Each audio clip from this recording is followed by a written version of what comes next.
Hello, everyone. Welcome to the Film for Fans podcast, the podcast from movie fans for movie fans. I am your host, Ryan Dunlevy, joined by my co host, Rob Dunham. Hello, everybody. Yep, it is Christmas time. It is that time of year. We are in December now, and we have an excellent show in store for you. We'll, of course, cover the goings on in the box office. We are also going to cover the idea of digitally reanimating actors, a boon for the theater industry.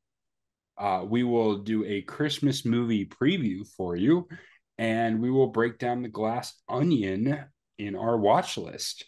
All right, Rob, let's get it started with the box office. So this past weekend saw Black Panther, Wakanda Forever continue to dominate. 45.6 million. It is now up over $367 million domestic box office. This movie has been a monster. Strange World did 12.2 million, 18.9 million gross overall. This movie had a disappointing showing. Glass Onion in its limited run in theaters.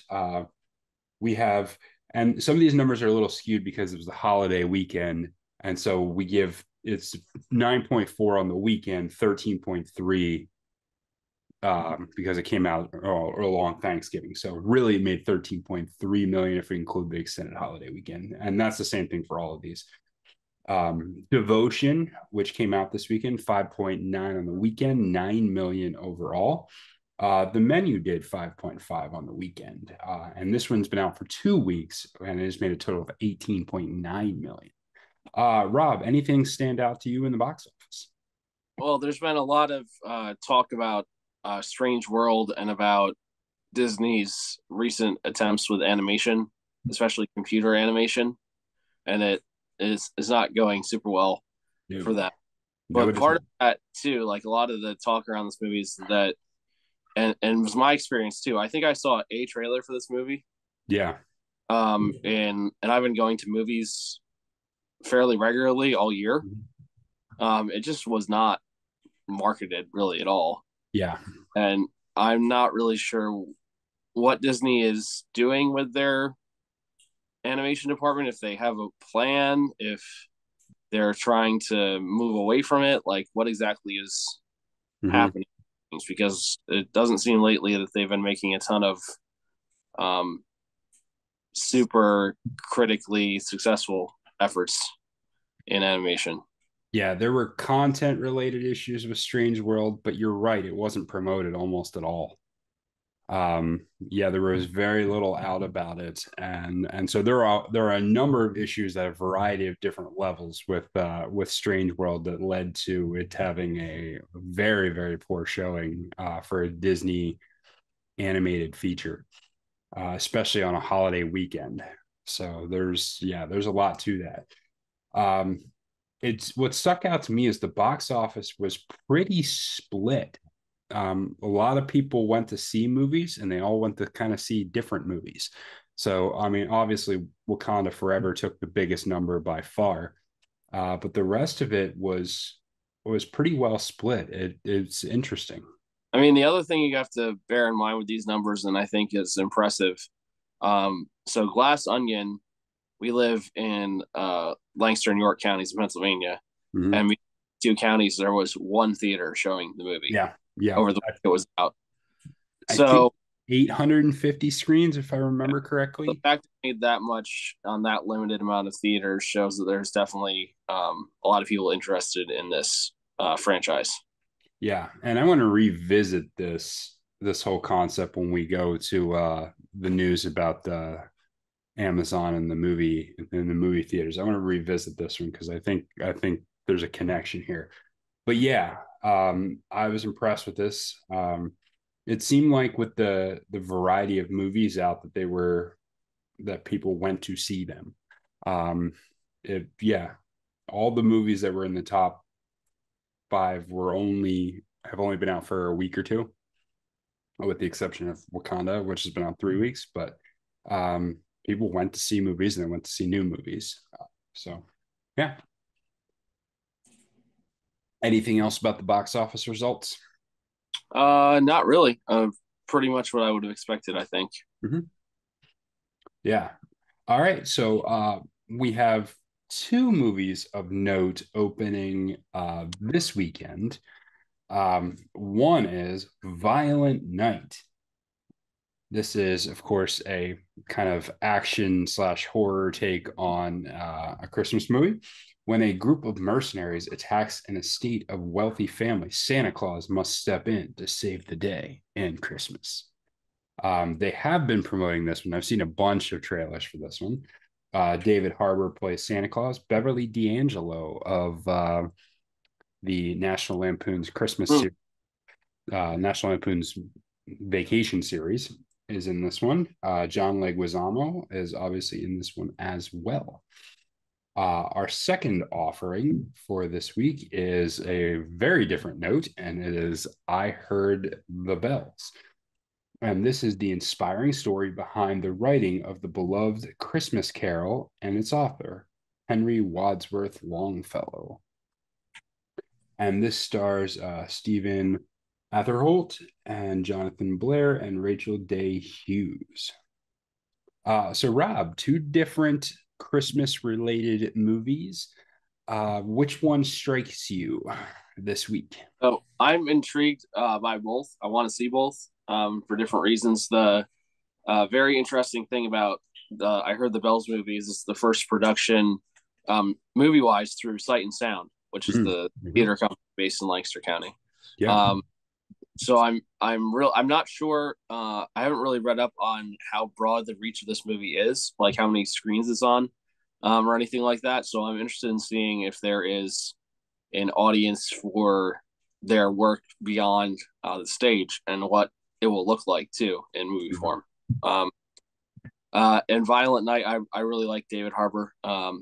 Stranger Things, he's a hopper in that. If you watch that show, he's also the new Hellboy in the Hellboy reincarnation they did recently.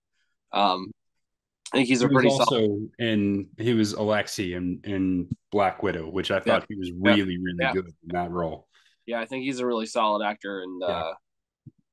I think this movie has potential to be a pretty good Christmas one that I will enjoy.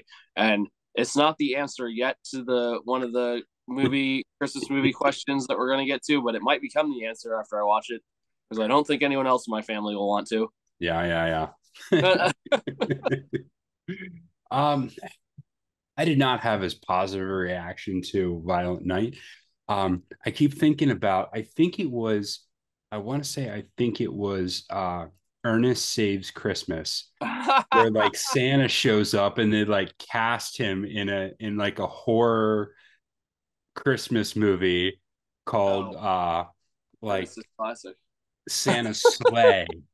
And it's like, it's and he gets all bent out of shape because someone made a horror movie about Christmas. And I keep thinking about that whenever I think of this Violent Nights movie. Um yeah, it having seen the trailer, like I think a couple years ago they came out with Fat Man starring Mel Gibson. Like the irony was very thick and heavy in Yeah, that one. yeah, This one almost appears to be like a bad shoot 'em up movie. And so, yeah, I don't know if I can get around it. There's something about it, that just doesn't speak positively to the season of yeah, Christmas in my mind. yeah. You just reminded me that Fat Man exists, and I like that movie. I think I haven't watched it since the one time I watched it, but yeah, I should watch that again. Yeah, yeah. Mhm. Um, yeah, so I would say I am intrigued by I Heard the Bells, partially because of the local connection to it, but also just because it's an interesting it seems like an interesting story, and one that really hasn't been told. It's kind of a unique and original that we haven't heard. So yeah, I would say I'm more interested in I Heard the Bells. Okay. Well, that's what we have coming out in the box office. So there's lots of good stuff. Devotion is out. The Menu is out. Glass Onion is not going to be out. Um, but you snooze, you lose on that one. It'll be on Netflix December 23rd, so It you will got be. about 3 weeks to wait. Yeah. And of course, Violent Night and I Heard the Bells. So check out your local theater this weekend. When you are not watching the US hopefully beat the Netherlands. Yes. Yes. But this is not a soccer podcast. And so we If will move on with our news. if the United States wins the World Cup, this will be a soccer podcast, just to warn all of you. Yes, there will be a segment about that for sure. But we got a couple of interesting news stories, and one of them comes on the heels of the success of Wakanda Forever, and it's basically an editorial about the use of digital recreations of dead actors, and this is brought up obviously in relation to Wakanda Forever because of the death of Black Panther, of course. And so, what we see as a result is this columnist is making the case that we should not resurrect dead actors. Rob, do you want to start out with this one? Yeah, so the main premise of the article is that looking at how Black Panther treated Chadwick Boseman's death, he is not digitally in the new movie. Mm-hmm. There are some scenes of him that were recorded when he was alive in the past, but they didn't use CGI or anything to add scenes with him in it. And I thought that it was a very moving, touching way to handle things. We have seen, notably in Star Wars, there have been scenes with Carrie Fisher, Mm-hmm. Peter Cushing also, Mm-hmm. as Tarkin was in one of the movies. We've also seen them digitally alter like Mark Hamill to a younger version of himself. We've seen that in the movies and in the couple of the TV shows they've done. Mm-hmm. And the question is it worthwhile to do this? / is it disrespectful not only to the actors themselves, but to younger actors who are trying to break into the business of acting? Mm-hmm. We're giving roles to people who are no longer actually around. We're limiting the roles for people to try and break in and get established. I also saw that there is a movie in the works, like starring James Dean, but Yeah. like digital James Dean, Yeah. which is both like really fascinating and also kind of terrifying. And I'm not really sure, Yeah. how that will play out. People will want to be interested in it, or will they react negatively to it? And that's kind of the crux of this article. Like, what will people's ultimate reaction to doing things this way be? Yeah. Yeah. So as I read this article, I found the majority of the arguments by the author here, and we'll link to it in the show notes, uh, not really that compelling. But one argument I did think was rather compelling. So the ones I didn't find, the idea that there won't be room for other younger actors. I don't think all of a sudden Hollywood is going to replace every third or fourth actor with a digital created dead person. I don't think that's in danger of happening. And especially the ones we've seen so far, like Carrie Fisher and in the other one in Star Wars, Tarkin, made absolute sense given the product that was being produced. Your other options are, yes, you could cast a younger actor who kind of looks a little bit similar, but I thought it made sense. And both of them were relatively small roles. Now you are seeing it roll out a little bit more, but I don't think you're about to lose like massive amounts of jobs to digitally recreated dead actors. I just don't think that's realistic, especially with the amount of money and time it takes to produce those type of things. I don't think that's really the case.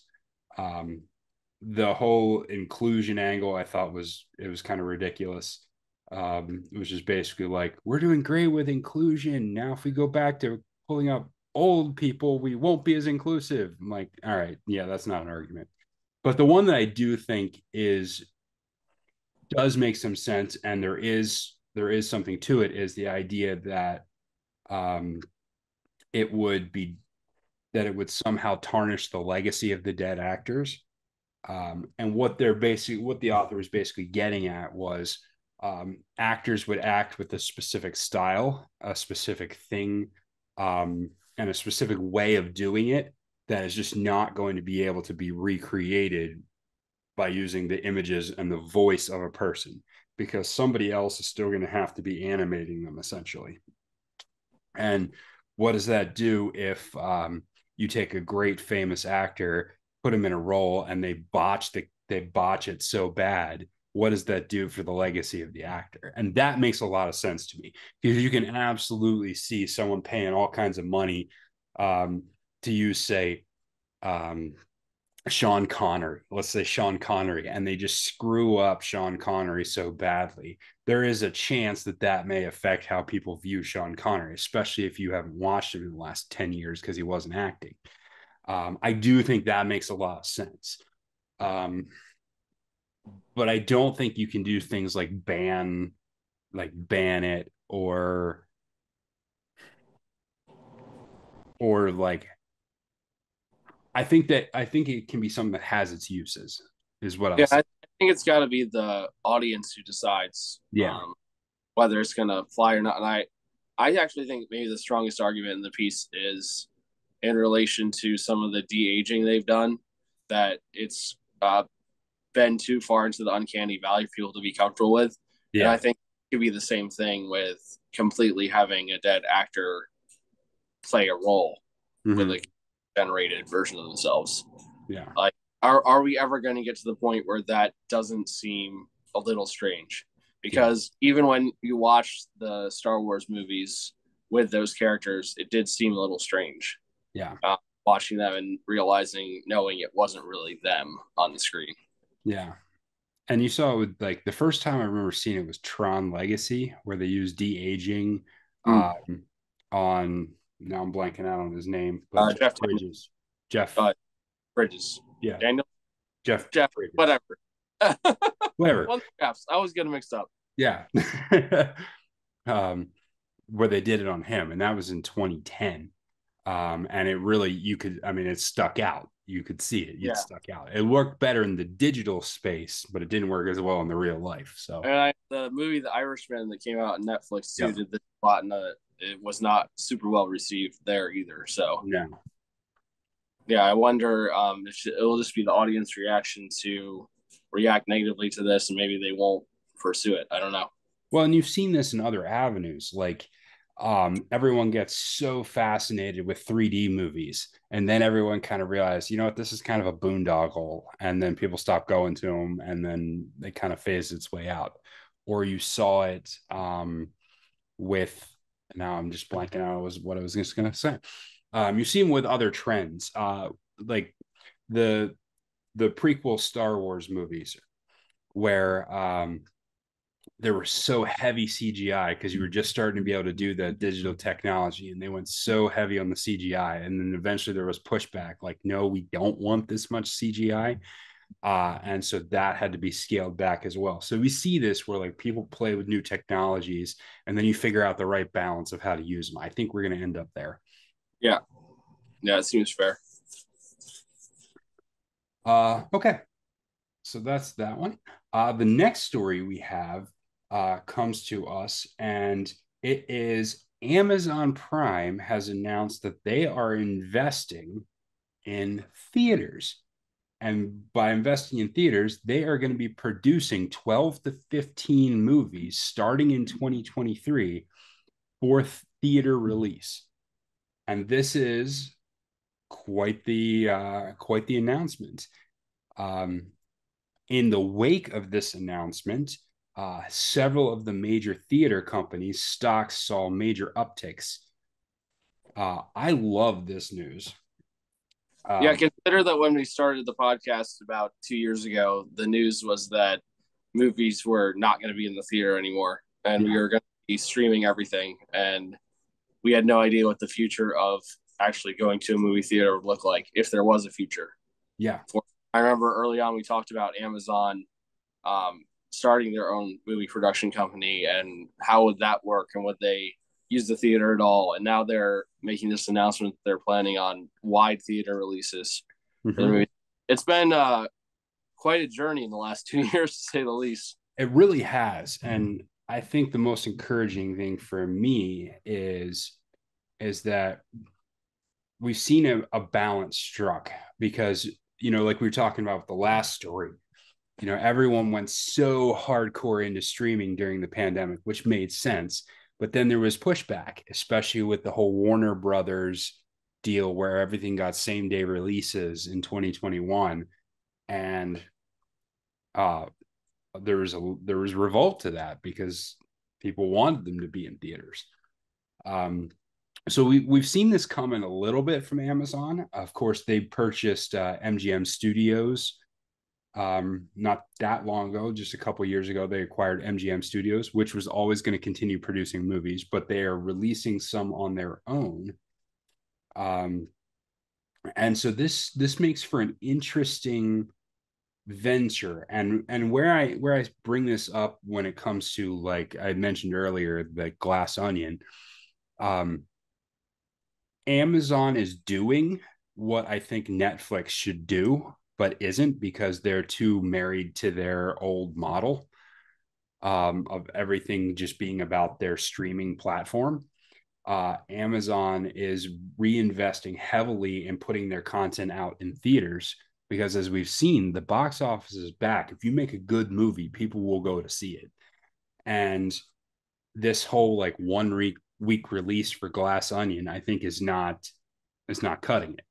And I think if they really want to sustain their business, Netflix needs to do something very similar to what Amazon done. But however, Amazon's already beaten them to the punch on some of this, and so Amazon's going to come out in the lead. I love this because I feel like we're coming back to a balance where people recognize the value of the movie theater experience and also the money you can make on that side, while not necessarily going away from the more increased viewership the streaming brings. Yeah, it's really I think what the pandemic did, and we've seen this in all kinds of different areas of life, but I Mm-hmm. think for the movie industry, what it really did is fast forwarded the concept of accessibility Yeah. for because the days of a movie coming out and it not being available to watch for 8 months are dead at Yeah. this point. Gone. Um, and I don't know if that would have happened quite as quickly if we had not gone through the situation that we did as a world. Yeah. Yeah. I heard something where a lot of things were fast forwarded by about 10 years Yeah, as a result of 2020. And so yeah, it's been more topsy turvy. But I think we're coming to a place where we're starting to see the future of the industry emerge, which has always been one of the questions that, as you were indicating right back from the start of the podcast, is where would we end up? And I think we're seeing that shift change where the streaming services have a significant aspect of the revenue and are feeding that back into the theater industry. I think that was definitely something that we're going to be seeing in the future. yeah, it's exciting times to be a Yeah. fan. This is just the ability to have such a wide variety of things available to you Mm-hmm. is something that's unprecedented in the history of movie making. So Yeah. And it was interesting that Cineplex CEO. I found this fascinating, is that he was the Cineplex CEO was saying that they're in talks with online players about putting movies in theaters. Now that's an interesting take too. Could we potentially see Amazon or Apple releasing a film only in a specific brand's theater? hmm, It's interesting to see theaters go after the movies rather than waiting for the movies to come to them, essentially. yeah, That they're going after and actively recruiting some of these places to make sure they have movies in the theaters. There's some fascinating thoughts about that. I wonder if we would ever see something like that. I know there are certain rules like this where I don't know if some of them are still in place, like certain films you can only have one theater in a town has it, or within Mm. a certain range has it. There's still some of those lingering that have some of that stuff. Or, of course, you have limited releases that are only in certain theaters or bigger theaters. It would be interesting to see if you have movies that come out only in like Regals or only in AMC theaters. That would be something else. Okay. Well, that is our news items. And so we're going to move on to our discussion. And with it now being in December, we are now fully immersed in the Christmas season. We'll give you a Christmas movie preview. And we're going to do this a little bit differently. I have a number of different categories that we're going to talk through, and each of us will give our answers about which Christmas movies most best meet these categories. Um, so how we're going to do this is I will put up the category and then Rob and I will answer. So our first category is, what is the Christmas movie that you watched most growing up? So I think there are probably a few, but the one that like immediately comes to mind for me is Rudolph the Red-Nosed Reindeer. Mm. If you want to call it a Christmas movie, I do, even though it's only like half an hour Yeah. TV special. I still consider it to be a movie. Yeah. Um, if we're talking like a feature length movie, it'd be It's a Wonderful Life because we Okay. watched that here growing up as kids with my parents. Mm-hmm. Yeah, I would say I would have probably, and I'm thinking mostly when I was a younger kid, it would be the Grinch Stole Christmas, How the Grinch Mm. Stole Christmas. The animated version, would watch that every single year. It was always on. Love that one. And then the other one would be one I mentioned earlier, and that would be Ernest Saves Christmas. That was the classic one I loved as a smaller kid. Loved that one. And so, yeah, those would be the ones that I watched most growing up. Next category. What is the movie you most look forward to watching every year? Is there one that stands out? It's like, I can't wait to watch this movie. I think the answer for me is Elf, and Mm, exciting about that is I'm going to see it in a couple days, and yeah. I'm in Harrisburg, so this will be like my first Elf event, which is exciting. But I always look forward to watching it every year. Usually watch it a couple times a year around Christmas time.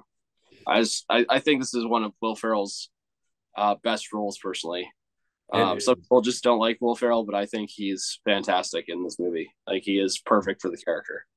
Yeah, this is where I'll have to also tell you that if you haven't watched it yet, there's the Netflix series Movies That Made Us, and they do one on Elf and the making of it, and how they were almost scared that they'd cast Will Ferrell after Old School came out, and like, this guy possibly, like, can we have this guy be like this wholesome movie for kids? But it worked out really, really well. So the one I am most look forward to watching every year is Home Alone.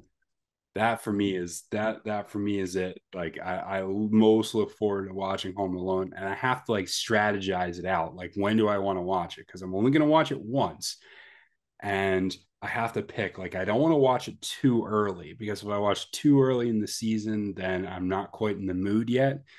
But if I wait too long, then it feels like I've missed something. Like, the anticipation gets it. So picking the right time to watch Home Alone is difficult for me. Yeah, Yeah. it's a good. I love that one too. Yeah. All right. So one a Christmas what Christmas movie uh do you like, but the rest of your family doesn't? I don't know if they. So not all my family, I don't think, but most of my family and most of the world. And I fully hold my up to this and say that it's embarrassing that I like it, and I probably shouldn't. But I think it's more that I like Jim Carrey more than anything else. But Jim Carrey's The Grinch uh, Okay. is a movie that I guess is a guilty pleasure for me. I like his portrayal. I like his attitude and the humor in the movie.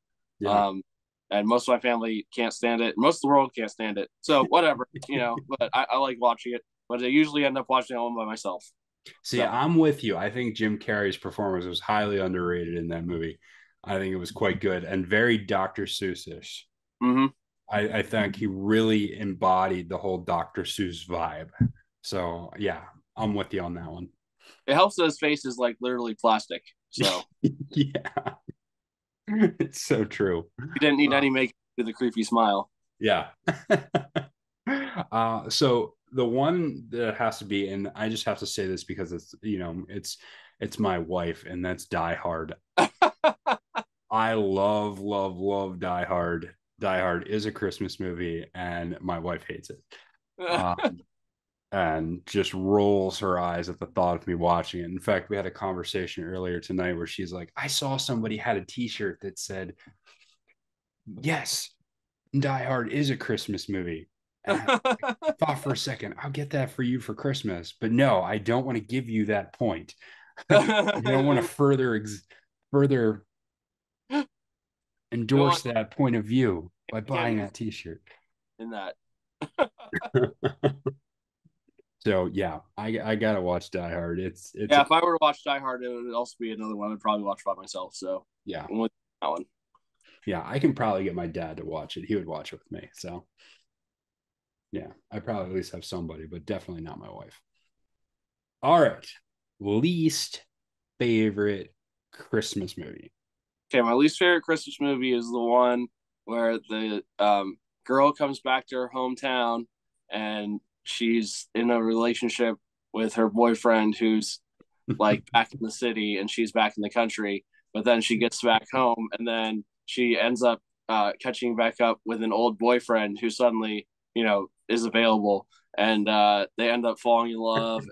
She doesn't overtly cheat on him, her boyfriend, but she ends up breaking up with him in a very slow, melodramatic way by building the other guy's hopes up. And then she eventually ends up with him. And it's literally every Hallmark Christmas movie ever Yeah, I was made. gonna say you just obliterated the entire Hallmark Christmas movie catalog. There's that old joke. Yeah, if there's one thing you can learn from Hallmark movies is never let your girlfriend go home for Christmas. Yeah. The thing about we talked about Christmas movies that the rest of our family doesn't like that we like. The Mm-hmm. Hallmark movies are movies that my wife likes that I Mm. don't like. So So Jess is currently watching, I think it's something like Noel or something on Netflix, which she described as like very Hallmark Christmas movie-ish. mm, Not typically her genre. My mom is hardcore into the Hallmark Christmas movies. That is like that's her jam. For sure. Um, I'm gonna have to go with White Christmas, because it is interminable. It is so long and it's so like I cannot stand it. I can say that I've had the great fortune of never having to watch it. So It's I've only watched it once and I was scarred by it, and I'm just like sorry. Like I will admit that I don't like old movies, largely because of the dialogue and the pacing. It's a style of movie that I don't like, and this one like exemplifies. It's just like, oh my goodness, it is so slow. So yeah. I have one coworker who the song from that movie Snow, Hmm. All I Want Is Snow or whatever, is Yeah. like favorite Christmas song ever. And every time it comes on the radio and on our playlist at work, she just like, oh, like eyes and rolls her eyes. Right. Yeah, we could go for hours on bad Christmas songs. Man, there are so many of those. Oh man, maybe we'll do that on another This podcast. is not a Christmas song podcast. This is not a Christmas song podcast, and we're all thankful for that. All right, your current favorite Christmas movie? Because I know sometimes these change over time. What is your current favorite Christmas movie? So I like a lot of Christmas movies. Hmm. Um, a couple that I've seen recently that I really liked that I don't think a lot of people know about. On There was a Disney release that came out a couple years ago called The Nutcracker in the Four Realms. Hmm. I thought was really good. It's like a high fantasy kind of Christmas type movie. Keira Knightley, I believe, stars in that. There's also or no, it wasn't her. It was I think the girl from Alice in Wonderland, whose name I can't remember now. I'm not thinking about it either. Um, but anyway, Also, very recently, Apple TV Plus released a movie called Spirited with Will Ferrell and um, I'm blanking on this now. I just watched it last night. Will Ferrell and Ryan Reynolds, Hmm. and it's a musical and it's very funny. Um, Okay. I wasn't if you sure about that based on the trailers. Yeah, if you like musicals, I would highly recommend you watch it. The music is good. It's funny. Also has Tracy Morgan in it, Mhm. among others, and it's solid, solid. Definitely one I'll be watching probably every year. Now at this point, there I think there's all there. It seems like there's a trend. There's always at least one or two pretty solid movies that come out around Christmas time. Mhm. If I had to give my favorite, like overarching favorite, I would probably say The Muppet Christmas Carol. Okay. My favorite. I like the Muppets, and I really like they did a really good job of telling a very accurate to the story version of A Christmas Carol, Hmm. but giving it its own unique flair with Muppets. They did the same thing with Muppet Treasure Island. I just think that people who did the writing for those did a really fantastic job. Hmm. And honorable mention again to Jim Carrey to his version of A Christmas Carol, which is probably I would argue the out of the ones I've seen probably has the most terrifying depiction of the ghost of Christmas yet to come Hmm. that I've seen in a movie. And I remember watching it in the theater and hearing like a little 5-year-old kid screaming his head off, and that had me to take out the theater. It was rated PG-13, but the parents were still like, "Oh, Christmas Carol, let's bring our kids to it." And it wasn't really a kids movie, but anyway. For me, I go back and forth on this one. I currently have to land on Elf. I just really, really love the movie. I've gone through periods of time where I was like, like I'll watch it, but if I don't watch it, it's not that big a deal. Home Alone is always, always, always a favorite. But since I've already talked about Home Alone, I will say Elf for this one.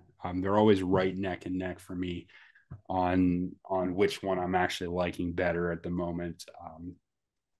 Like Home Alone speaks to the nostalgia aspect of it, and I love that style of film. And Elf is just it's so well done, and so yeah, we'll go with Elf on that one. And the last one, which may or may not be the same as some of the other ones you've talked about, but current favorite to watch as a family. So that would actually probably be, and this is based on the rest of my family, not really me. Mm-hmm. Uh, there's been a lot of Grinch in this list, and another one, the Benedict Cumberbatch animated version that just came out, is probably I would say it's probably my kid's favorite Christmas movie. At least it was last year. Okay. So I'm just kind of going off that because we haven't really watched a lot of Christmas stuff yet this year. So I think Benedict Cumberbatch is the Grinch, which is my probably least favorite version of the Grinch Hmm. I've seen, but they really like it. I didn't think it was terrible. I think the other ones are better. Yeah. Yeah, I would have to probably go Elf with this one too. I think it's the one that both myself and my wife like the best that we have in common. So that's always fun to watch. The past year or two, we've watched it where we put up our Christmas tree. So it's almost a mini tradition when we've done that. So um, yeah, that's been fun. So I would say probably Elf fits into this category as well. All right. Well, that is our Christmas movie preview for you. And we'll probably have more Christmas movie content coming in upcoming weeks, along with other Christmas discussions as well. So now let's move on to our watch list. And so we'll start our watch list tonight with Glass Onion. Both of us got a chance to see Glass Onion in theaters. So we're going to break that down for you a little bit. We'll start out like we do with movies of this nature, and we will just give you the basic spoiler-free thoughts in the movie, and then we'll give you a spoiler warning. We'll get into the breakdown of what we thought about it specifically. All right, Rob. General thoughts on Glass Onion. So my main thought is that if you would have told me when Casino Royale came out after I just watched Casino Royale with Daniel Craig, that also in the future he would someday be playing a Southern hick lawyer, and it would be like another like it would be like his character. Like you would see him as that character. I don't probably would not have believed you. Yeah. But he has done it. Like he is Benoit Blanc Mm-hmm. as to me as much as he is James Bond, and to say that is, I think that's a really phenomenal compliment to an actor that I can say that I thoroughly believe him as both those characters with Yeah. how different they are. Mm-hmm. Yeah, for sure. For sure. And it's not like you're changing up his, like, you're not necessarily changing up his whole persona as much. Like it's his look is not dramatically different. It's just his acting, his mannerisms, all those type of things gets you into that character. So yeah, the character Benoit Blanc continues to be one that is interesting, one that fascinates, and one that is absolutely worthy of doing. Um, I think with the movie itself, I think the question when you go from a great solo movie to now starting to make multiple ones is there enough content here? Is the idea are the ideas fresh enough, and will the second one be any good? And I think you can say that for me, this movie met those criteria. That it was definitely a movie worth seeing, and definitely something that makes you say there's more here.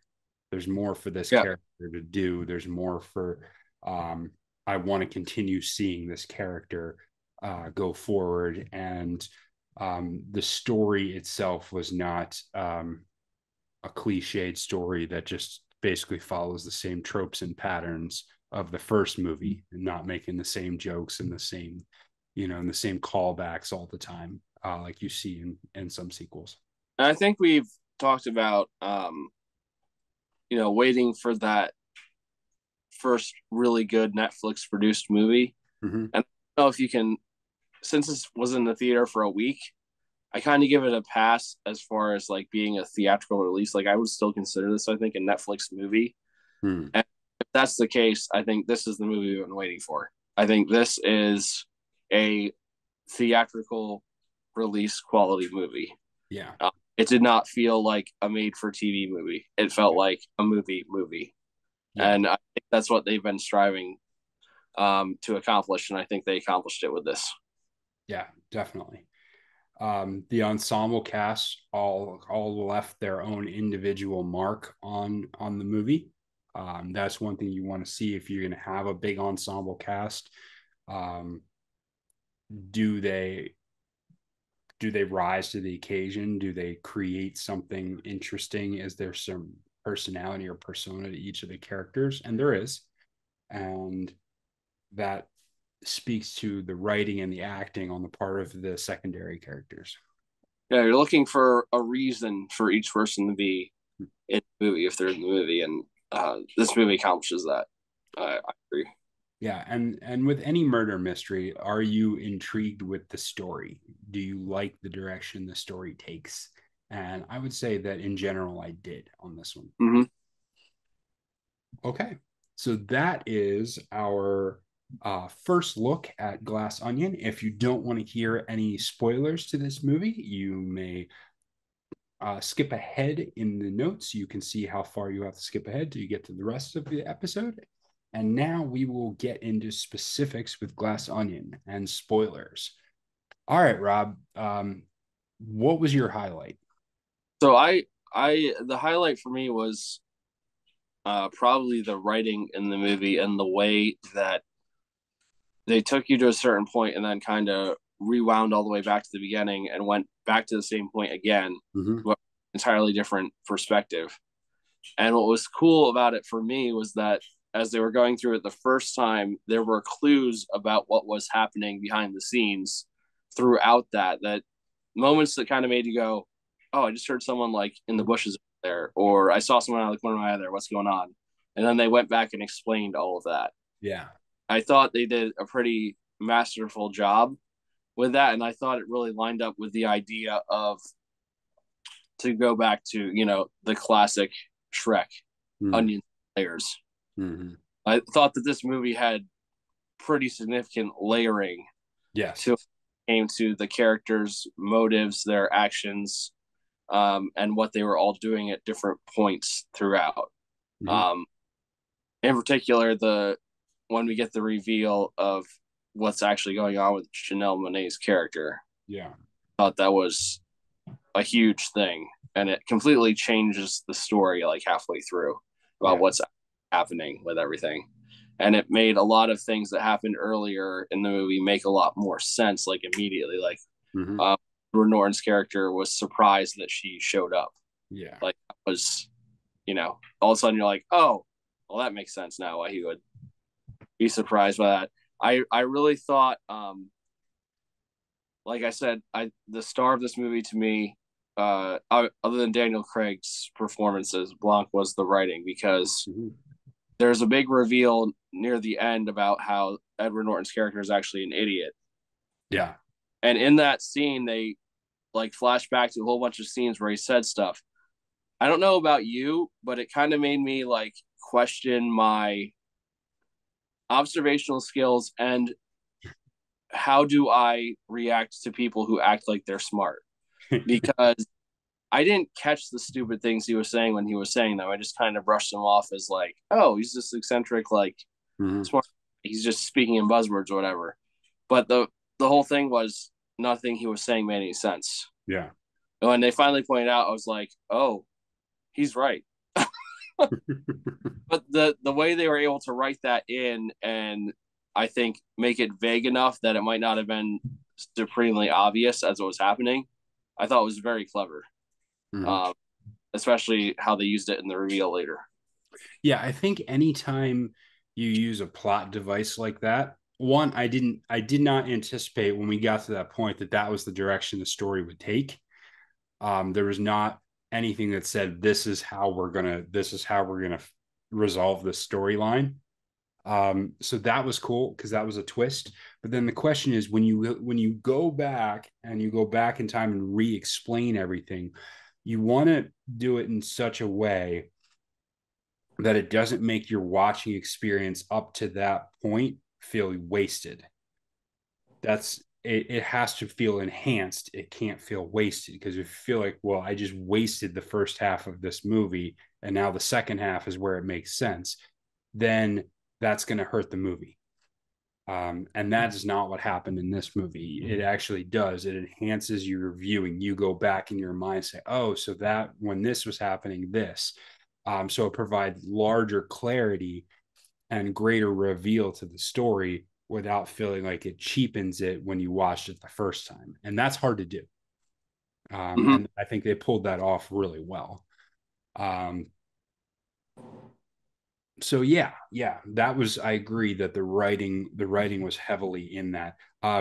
You could definitely see like kind of the Netflix style where they're poking fun at things and it had a little bit of don't look up type um humor slash storyline slash like there's a sense in which they're poking fun at a lot of cultural things at the same time, which is both a Netflix thing and something that did happen in the Ryan Johnson written first one.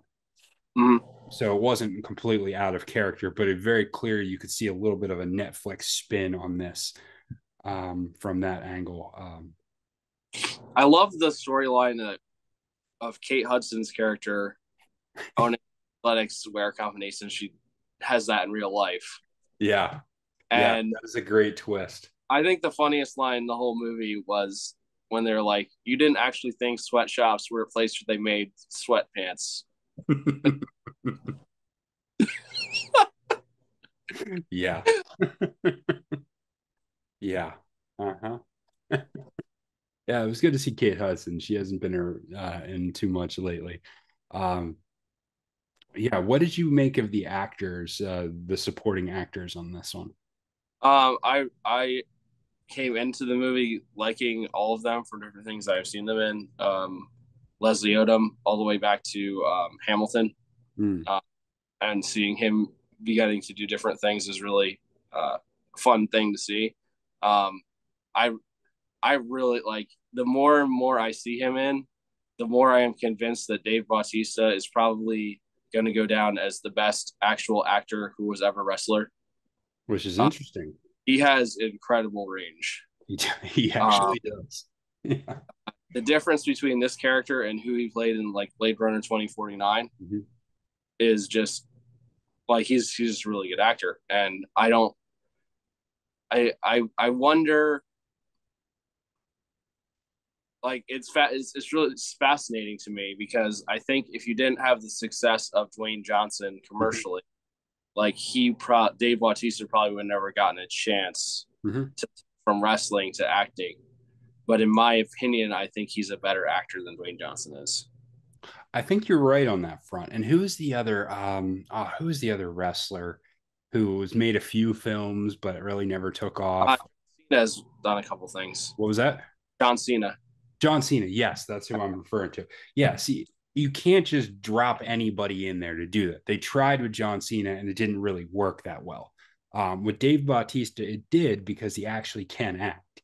And I think you're right. Like there is no Dave Bautista without Rock, but Dave Bautista is actually a better actor. But he's never going to be as commercially successful because you're not going to build a film around Dave Bautista, at least at this point. But he will enhance whatever film he happens to be in. Yeah, I thought he was excellent in this movie. Yeah, there wasn't anyone who I didn't think did a great job in the movie. Edward Norton is one of my favorite actors. Oh, absolutely. And I think he played the idiot perfectly in this movie. It was very, very believable that he was the guy who thought he was much smarter than he actually was. And, was real, like he played the person who is reactionary and hurt and offended that people are calling him dumb really well, I felt. But he's a phenomenal actor. There's one of my favorites. So yeah, for sure. See him again in something. Yeah, for sure. And I love the way Benoit Blanc, the way that character portrayed, because you see him going through the first time and he kind of seems like a fish out of water.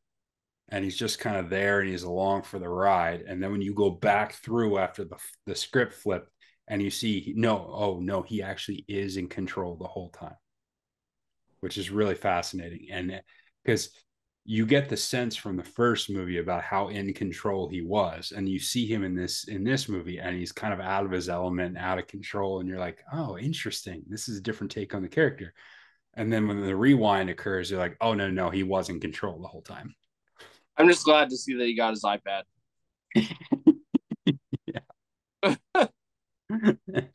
Okay, I gotta say, it does bother me that I know why they did it and it works from a story perspective, but you don't barbecue the Mona Lisa to make a point. Yeah.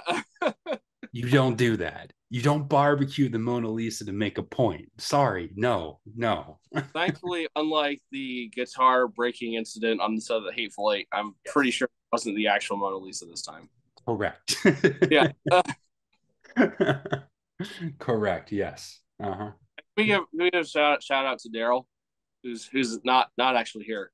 But I don't know what the purpose of that character was, other than to have a cigar with Benoit Blanc at the end as you watch the building burn down. But it's hilarious how he just randomly kept on showing up. I'm not here.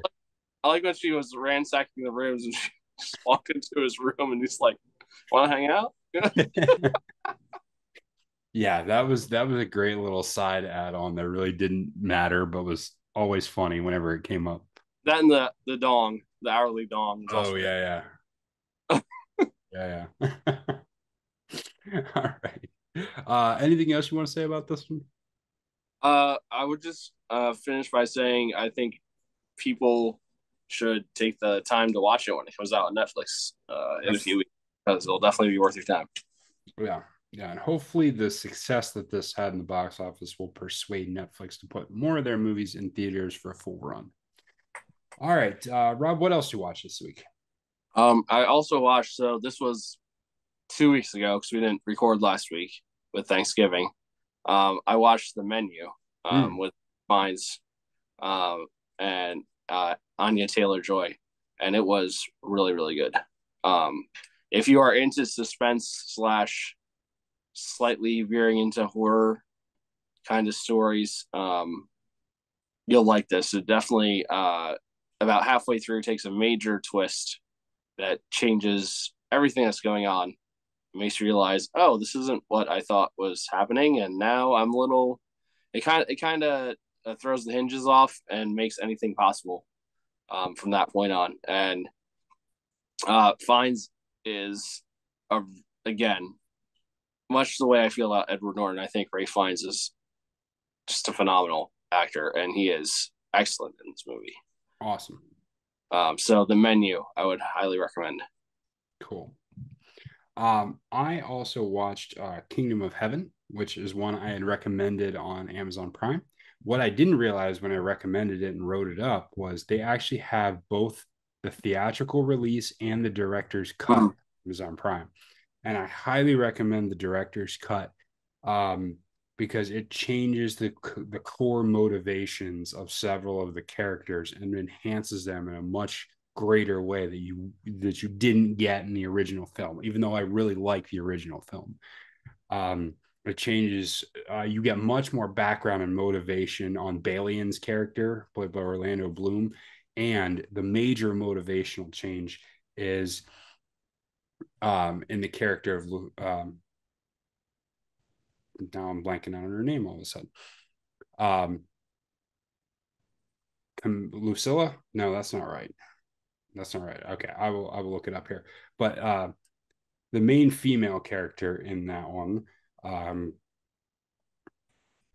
her motivation, her entire motivation changes. And Sibylla, that I was like, I knew it was something close. Sibylla is the character played by Ava Green. Her entire motivation for what she does and why changes dramatically in the director's cut. She is much more selfish and self-centered in the film that released in theaters than she is in the movie in the director's cut. And so that whole character arc, I can see why the studio wanted it cut, because it does create a little sense of redundancy, but it was quite good. Awesome. Okay. Well, that is the show, everyone. Thank you for checking out filmforfans.com. And make sure you visit the website, share the podcast with your friends, and go out and watch some great Christmas movies. Until next time, enjoy the movies.